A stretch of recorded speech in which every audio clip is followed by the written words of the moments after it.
Halo guys, ketemu lagi sama aku, Kevin Orlando, di vlog yang ke-10.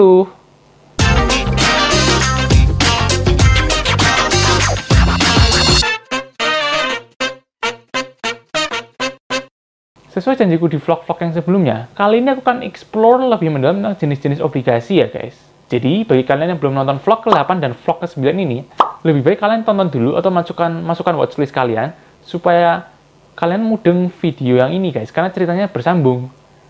Dan sebenarnya aku membuat video ini tuh untuk kalian para milenial dan orang tua atau saudara kalian yang masih suka sama deposito guys.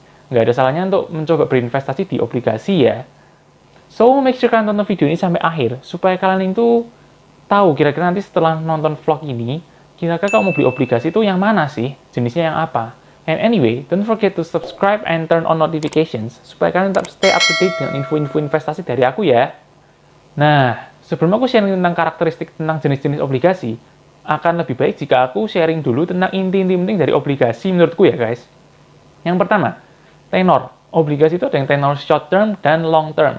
Yang short term itu ada ORI, SUKRI, SBR, ST, dan yang long term itu ada FR, Indon, dan Indois.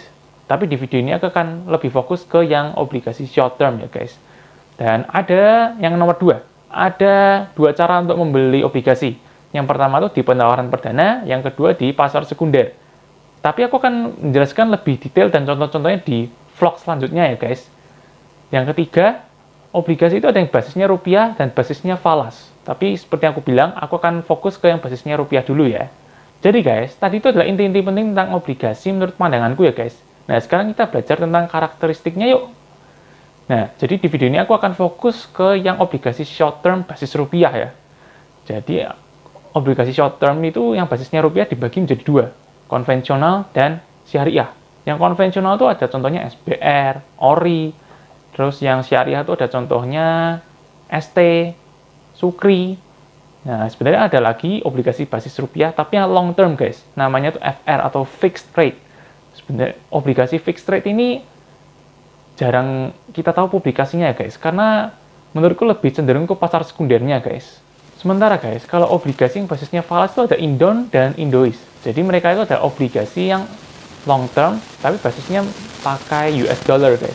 Dan kita tuh bisa belinya di secondary market aja, karena kita nggak pernah, jarang ya dengar tentang pasar penawaran perdana tentang FR, Indon, Indois kan hampir nggak pernah ya guys. Jadi menurutku lebih ke secondary market aja menurutku. Tapi di video ini aku akan bahas lebih mendalam tentang obligasi yang short term dan basisnya rupiah ya guys. Nah, sampai di sini kita baru aja mau mulai guys. Jadi jangan bingung dulu ya. Oke, sekarang aku akan sharing ke kalian tentang karakteristik obligasi yang short term ya guys. Yang pertama itu ada SBR, Saving Bond Retail. Jadi ini dikhususkan para WNI saja. Dan di SBR itu tidak ada pasar sekunder guys. Jadi kalian mau misalnya beli di awal, ya harus jualnya di akhir.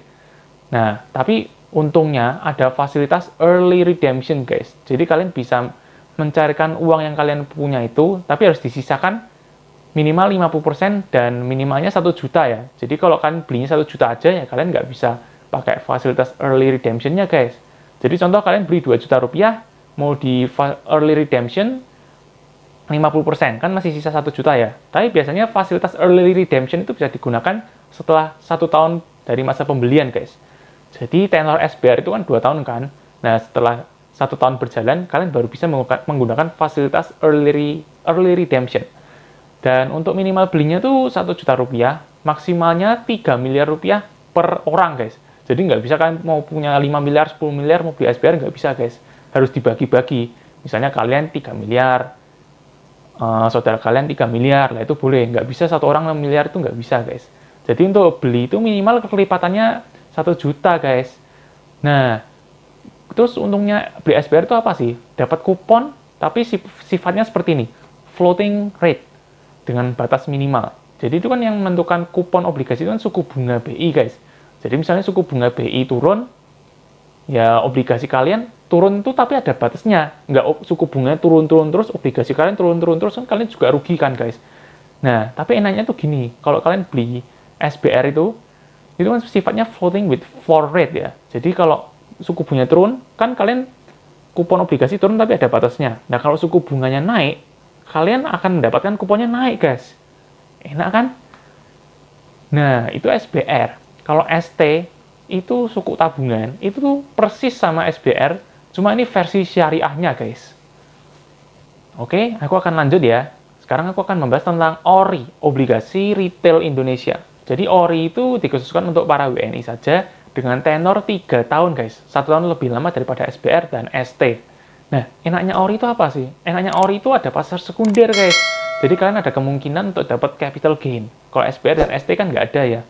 Nah, tapi kalau tadi SBR dan ST floating with floor rate, kuponnya bisa naik. Kalau ORI itu kuponnya tetap fix, guys. Walaupun suku bunganya naik, ya kupon obligasimu tetap. Tapi suku bunganya turun, ya obligasimu tetap.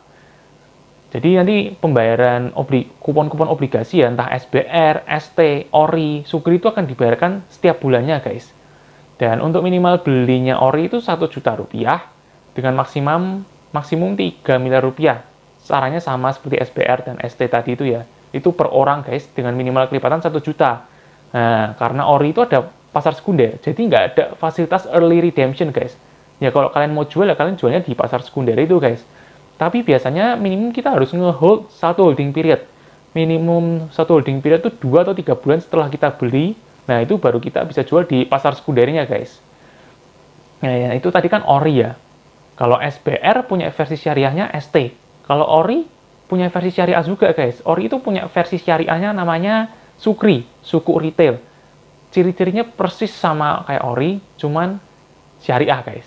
Oke, guys, tadi itu adalah karakteristik obligasi yang short term, guys. Nah, terus kalau kalian tanya, aku sukanya obligasi yang mana sih? Aku prefer obligasi yang mana? Aku akan cari obligasi yang kuponnya tinggi, kuponnya, dan ada pasar sekundernya. Jadi untuk sementara pilihanku tuh selalu jatuh ke ORI dan SUKRI untuk yang short term basis rupiah, dan FR, fixed rate, yaitu obligasi long term yang basisnya rupiah, guys.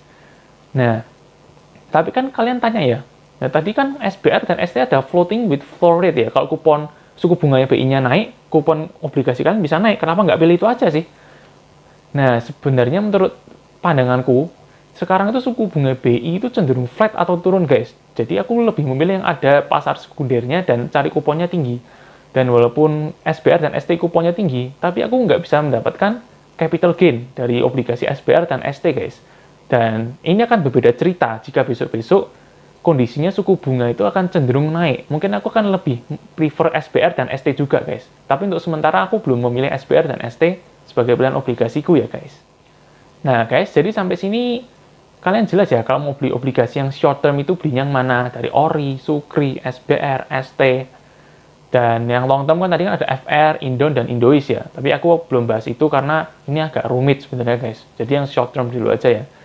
Nah, untuk pilihanku sementara jatuhnya ke ORI dan SUKRI karena ada pasar sekundernya dan kuponnya agak tinggi ya, guys.